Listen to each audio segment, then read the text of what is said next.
फक्त एक वेगळा पदार्थ वापरून तयार करा रेशनच्या तांदळापासून मस्त असे उकडीचे मोदक. नमस्कार, डॅम्स किचनमध्ये मी दमयंती तुमच्या सगळ्यांचं मनापासून स्वागत करते. आज आपण मस्त असे उकडीचे मोदक करणार आहोत आणि तेही रेशनच्या तांदळापासून. रेशनच्या तांदळाचे मोदक पांढरे शुभ्र व्हावेत म्हणून काय करायचं आणि मोदक मऊसूत राहावेत म्हणून काय करायचं, यासाठीच्या छोट्या-छोट्या आणि छान-छान टिप्ससहित चला व्हिडिओला पटकन सुरुवात करूया. आता मोदकाचं सारण करायचं म्हणजे ओला नारळ पाहिजेच. तर ओला नारळ एक खवून घेतला आणि त्यानंतर कढईमध्ये 1 चमचाभर तुपावरती परतवून घेतला. नारळ खरपूस परतून घ्यायचा म्हणजे खोबरं जे आहे ते चांगलं लालसर होईतोपर्यंत 1 ते 2 मिनिटं छान परतवून घ्यायचं. म्हणजे हे कोरडं झालं की नाही, की सारण अजिबात पातळ होत नाही.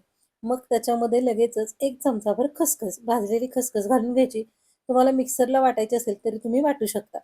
आणि त्यानंतर जेवढं खोबरं त्याच्या निम्मा गूळ एकत्र करायचा आणि छान परतवून घ्यायचं. हे बघा असं परतत आलं की नाही, की आता याला पाणी सुटू नये म्हणून काय करायचं, तर 1 चमचा तांदळाची पिठी या सारणामध्ये मिसळायची. म्हणजे आपलं सारण अजिबात ओलसर राहत नाही. एकदम कोरडं होतं. आता हे झाल्यानंतर आपण एका बाजूला 1 वाटीभर पाणी उकळत ठेवूयात. पसरट भांड्यामध्ये ठेवायचं म्हणजे पीठ आपल्याला हलवायला सोपं पडतं.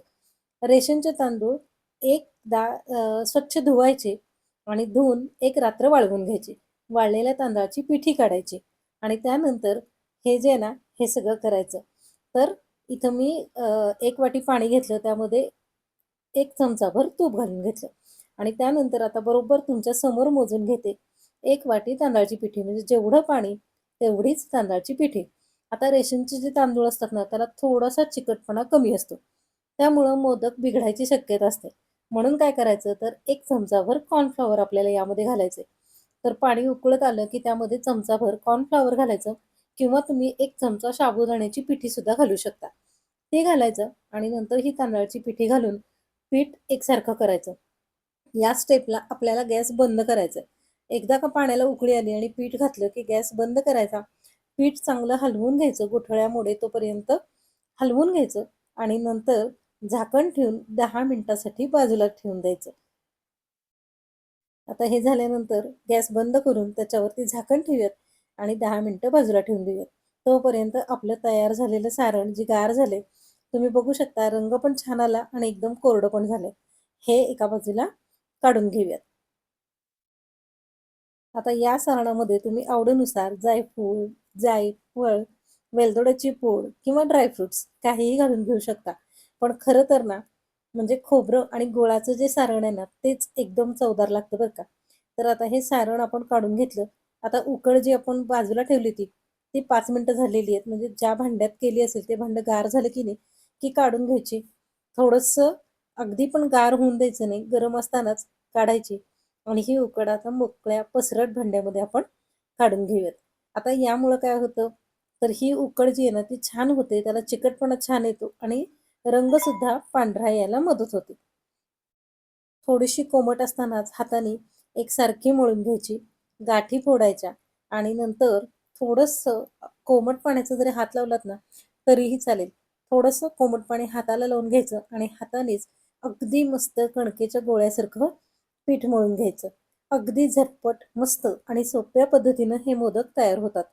आता आंबेमोहोर तांदळाचा जो वास आहे आणि चिकटपणा आहे, त्यामुळं आंबेमोहोर तांदळाचे मोदक अगदी सुंदर आणि सुबक होतातच. पण आपल्याला रेशनच्या तांदळाचे करायचे तर तेही होतात. पण या छोट्या-छोट्या टिप्स वापरून, ट्रिक्स वापरून आपण तेही छान करूयात. कुठलेही साधे तांदूळ वापरून आपल्याला मोदक करता येतात. तांदळाची पिठी तयार करून मोदक करता येतात. आणखीन एक ट्रिक सांगते. जर का तुमच्याकडे साधा एखादा तांदूळ असेल, तर तो तांदूळ 1 दिवस जर का तुम्ही पाण्यात भिजवला, वाळवला आणि नंतर जर का तो दळून घेतलात ना, तर त्या पिठीचे सुद्धा खूप छान असे मोदक होतात. आता हे पीठ जे आहे ना, ते सगळं थोडं-थोडं करून आपण मळून घेऊयात. लहान आकाराचे केलेत ना, तर 11 मोदक होतात बरं का. पण मी इथं मध्यम आकाराचे केलेले आहेत. तुम्ही पण एकदा नक्की ट्राय करून बघा. तर आता हे पीठ तुम्ही बघा, छान असं मळून झालेलं आहे. जेवढा वेळ तुम्ही मळून घ्याल, तेवढं पीठ मऊ होतं एकसारखं होतं. आणि हो, या पिठाला थोड्याशा चिरा जातात. पण त्या जाऊ नयेत ना, म्हणून काय करायचं, ते एक पुढं जाऊन तुम्हाला मस्त अशी ट्रिक सांगते बरं का. हे बघा, हे असं आपलं मळून झालं. आता याचे छोटे-छोटे गोळे करून घेऊयात आणि मस्त बिनधास्तपैकी आपण आता हे पोळपाटावरती लाटून मोदक तयार करणार आहोत. म्हणजे अगदी ही पिठी जी आहे ना, ती आपल्याला पोळपाटावर लाटायला येईल इतकी आपण तयार करून घेणार आहोत. तर इथं मी पुन्हा थोडंसं तुपाचा हात लावून घेतला आणि पुन्हा एकदा पीठ मळून घेतलं. आता या पिठाला चिरा जाऊ नयेत म्हणून काय करायचं, तर साधारण चिरा जातात. मग गोळा लाटून घ्यायचा आणि लाटलेल्या गोळ्याचे कडा ज्या आहेत ना, त्या काढून घ्यायच्या. म्हणजे मग अजिबात पीठ चिरडलेलं दिसत नाही. ही खरं एकदम सोपी ट्रिक आहे. पण हातावरतीच मळून-मळून घ्यायचं, म्हणजे सुद्धा या पिठाला चिरा जात नाही. खरं तर हे पीठ कोरडं असल्यामुळं म्हणजे तांदळाला चिकटपणा नसल्यामुळंच याला चिरा जातात. तर आता हे जे आहे ना, ते आपण छान असं मळून घेतलं. आता पोळपाट लाटणं घ्यायचं आणि पोळपाटावरती पुरीचा आकार लाटून घ्यायचा. हे बघा आणि जरी चिलरा पडल्या ना, तरी काही हरकत नाही. या चिरा ज्या आहेत ना, ते आपण मोदकाची जेव्हा पारी करणार आहोत, मोदकाच्या कळ्या करणार आहोत ना, तेव्हा तर 100% झाकून जातं. आपल्याला हवं तेवढं पातळ छान अशी पुरी लाटून घ्यायची. बघा किती पातळ पुरी झाली. तोपर्यंत इकडं एका बाजूला मी पाणी तापत ठेवलं. आता ही लाटून झालेली जी पारी आहे ना, त्यामध्ये हे गार झालेलं सारण भरून घेऊयात. 2 चमचे सारण व्यवस्थित बसतं. गच्च भरून सारण घालायचं आणि नंतर थोडंसं जर वाटलं हाताला ना, तर हाताची बोटं जी आहेत ती पाण्यामध्ये ओली करून घ्यायची आणि त्यानंतर अशा या कळ्या पाडायच्या. खालून दाबत-दाबत, धरून-धरून कळ्या पाडून घ्यायच्या. एकदा का अंदाज आला ना, की कळ्या खूप छान जमतात बरं का. तर हे बघा, असं हे आपला मोदक तयार झाला. असं करत-करत पुन्हा एकदा लक्षात ठेवा, की या पिठाला थोडासा चिकटपणा कमी असतो. त्यामुळं कळ्या, पाकळ्या सुटू शकतात किंवा चिरा पडू शकतात. तर आता पुन्हा एकदा पुढची गोळी घेऊन ती पण आपण लाटून घेऊयात. जरा पीठ मळून घेतलं की नाही, की थोडंसं चिरा पडायचं प्रमाण कमी येतं. पण मोदक मात्र अगदीच छान आणि त्याच चवीचे होतात बरं का. तर मस्त अशी पुन्हा एकदा पातळ पारी लाटून घेऊयात आणि सारण भरून त्याचाही उंडा करून मोदक करून घेऊयात. काय आवडली की नाही ही ट्रिक? जर ही रेसिपी आवडली असेल ना, तर व्हिडिओ लाईक करायला, चॅनल सबस्क्राईब करायला आणि व्हिडिओ शेअर करायला अजिबात विसरू नका. अगदी टिपिकल पद्धतीनंच मोदक झाले पाहिजेत असं काही नाही. आपला गणपती बाप्पा आहे ना, त्याला कुठलेही मोदक आवडतात बरं का. पण त्यातले आणि हे कोकणातले फेमस मस्त असे हे तांदळाचे उकडीचे मोदक. हे खाऊन गणपती बाप्पा नक्की प्रसन्न होईल बरं का आणि तुमच्या मनातल्या सगळ्या इच्छा, मनोकामना बाप्पाच्या कृपेने पूर्ण होतील. एकदा फक्त कमेंटमध्ये लिहा, गणपती बाप्पा मोरया. हे बघा. थोडंसं पाण्याचा हात लावावा लागला ना, तरी चालेल. चिरडतंय असं वाटेल तिथं पाण्याचा हात लावायचा आणि पाकळी करून घ्यायची. असे एक-एक करून मोदक करून घ्यायचे.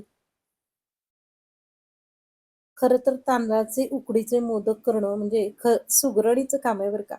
म्हणजे अ, थोडंसं किचकट आणि थोडंसं प्रयत्नपूर्वक प्रॅक्टिसनीच करायचं काम आहे. पण एकदा का जमायला लागले ना, की खूप छान होतात. हलक्या हाताने मस्त असे मोदक वळून घ्यायचे. वाह! छान झाले. एकदम मोदक आपले आता हे तयार आहेत. आता हे जे मोदक आहेत ना, ते आपण चाळणीवरती उकडावायला ठेवूयात. 10 मिनिटासाठी वाफ काढूयात. पाणी तर उकळलंय, वाफ छान आली तर आता हे चाळणीवरती ठेवून झाकण घालून घेऊयात आणि 15 मिनिटासाठी उकडवून घेऊयात. एक-एक करून सावकाश मोदक ठेवायचे. खरं तर अगदी व्यवस्थित छान झालेत. कुठेही मोडलेला नाहीये, तुटलेला नाहीये. आणि हो, चाळणीला थोडंसं तेलाचं बोट लावायला विसरू नका बरं का. आता बघा 15 मिनिटानंतर मस्त अशी वाफ आली आणि आपले मोदक तयार झाले. आता मस्त असे मोदक आपण काढून घेऊयात. मोदक काढून घ्यायचे, त्याच्यावरती तुपाची धार सोडायची आणि अगदी चमच्याने खायला सुरुवात करायची. हो, पण गणपती बाप्पाला नैवेद्य दाखवायला अजिबात विसरू नका बरं का. आधी बाप्पाला द्या आणि नंतर तुम्ही खायला घ्या. बघा बरं कसे झालेत. तुम्ही पण करून बघा आणि केल्यानंतर मला कमेंट करून सांगायला अजिबात विसरू नका. आशा करते की हे मोदक तुम्हाला खरंचच आवडले असतील.